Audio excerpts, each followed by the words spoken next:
Well, hey everybody, and welcome back to Kiki's Kitchen. So we had a little issue, meaning this is going to end up being in 2 videos because I'm cooking for Cinco de Mayo and a little Mexican festival. And so I was showing you how to make Mexican pork for shredded pork tacos, and then of course for taco meat.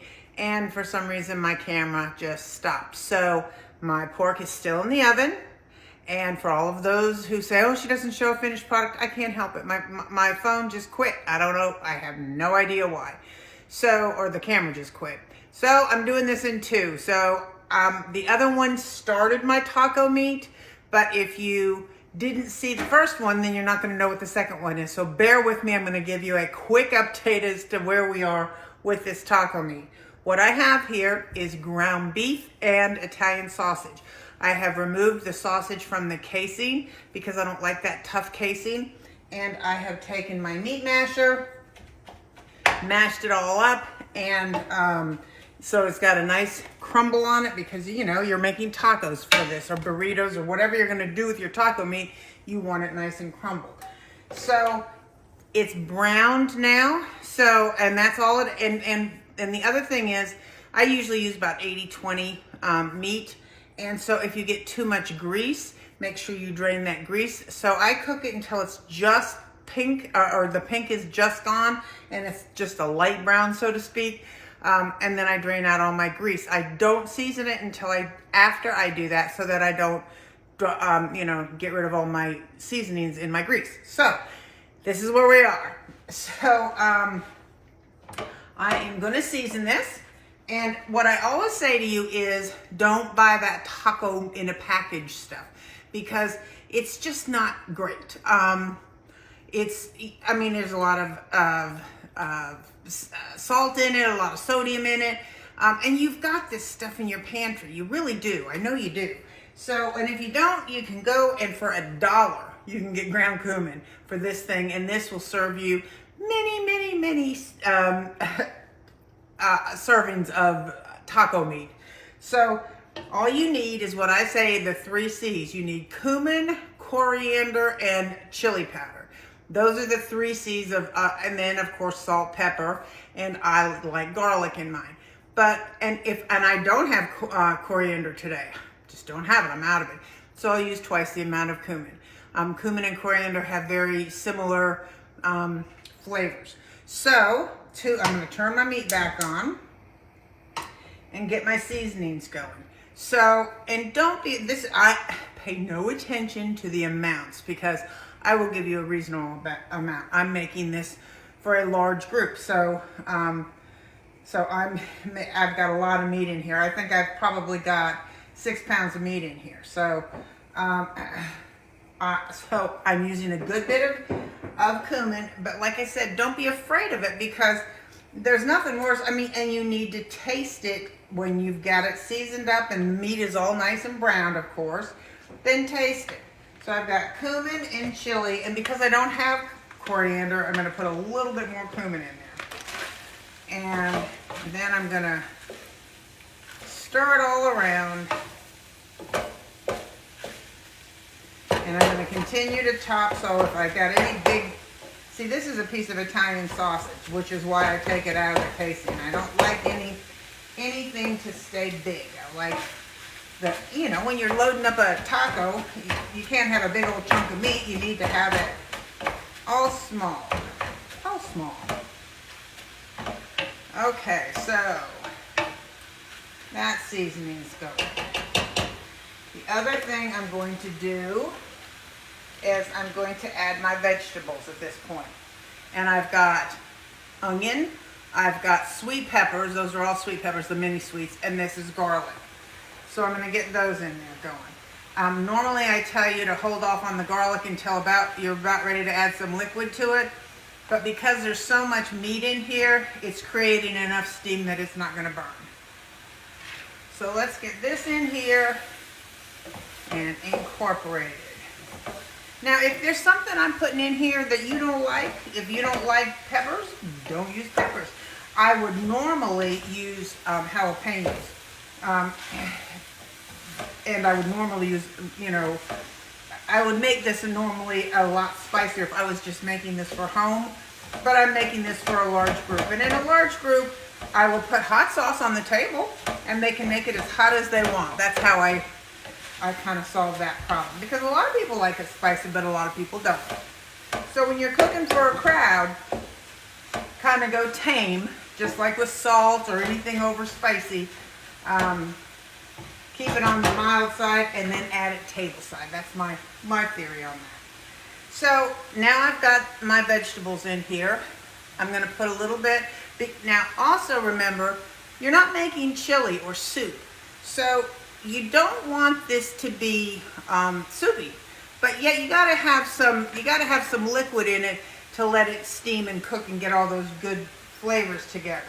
And I find tomato juice works great. V8 works really great too, but shoot, I may as well just finish that off. That's fine. Get that, because that's a whole lot of meat in there. It'll take every bit of that liquid without making it soupy, but yet it will make it very moist and it'll make it really great taco meat.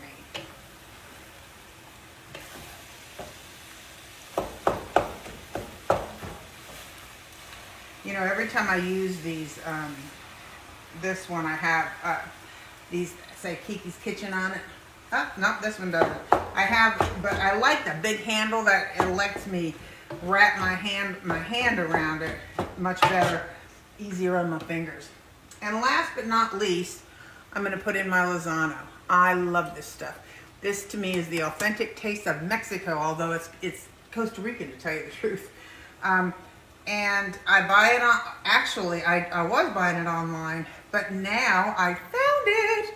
And we have a Hispanic grocery store here in town, and we went in there the other day, and they're now stocking it. So I was delighted.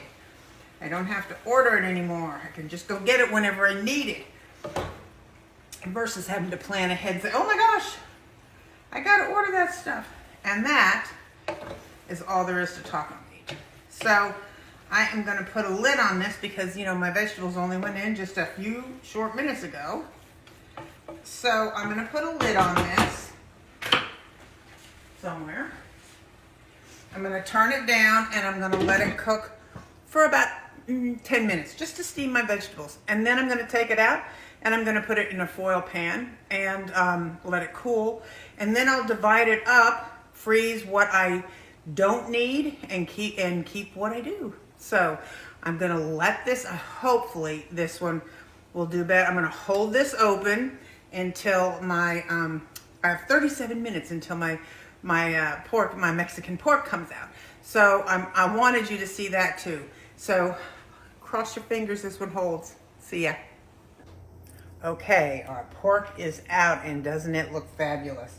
See, here's the bone, and when it does this, perfectly clean. Look at that, perfectly clean. That's perfectly done. Make no mistake. This other bone was so, it's,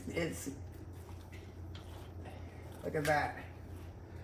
That's perfect. You don't get better than that, my friends. You really don't. So, I am going to let this cool a little bit, and then I have gloves that I use to pull it. So I will be back with you, and I'll show you what I do to pull it. Hang in there. Okay, y'all, I am going to show you quickly what it is I do with this pulled pork. First off, I want to show you my gloves. These gloves I got at the hardware store, and they are electrical gloves. And they've never seen the out of doors. They are not, they're used specifically in this house for pulling pork.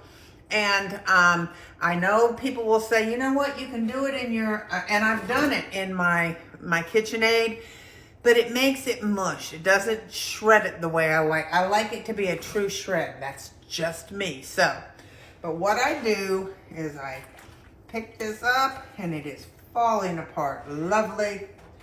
And I just basically, because it's still warm, and I like doing it when it's still warm, but you see how that shred, look at it, see how that, and that is what you want.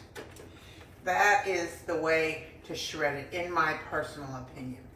And these gloves, because I like doing it when it's still warm, because when it's still warm, it pulls perfectly. You can see this, how easily that's pulling. See that big piece? And it is juicy and delicious. And I will take that, that juice there, and I will put some of that juice in here so that it has, so that it stays nice. And look at how perfect that is. That is absolutely perfect. I'm going to let this cool, but I'll put that juice in here, so that's how it will reheat. It will be this is going to be frozen because it's for something I have coming up later in the month. And but it's just perfect, just perfect. See that? So, and the way that I keep these gloves clean is I take them, I wash my hands with the gloves on. I take a bunch of Dawn dish detergent and put them in my hand and wash them, and then take them off and let them dry before, and then once they're completely dry, then I put them in a Ziploc. But you can mildew a pair of gloves by not letting them get dry. Ask me how I know that. So that's all there is to it.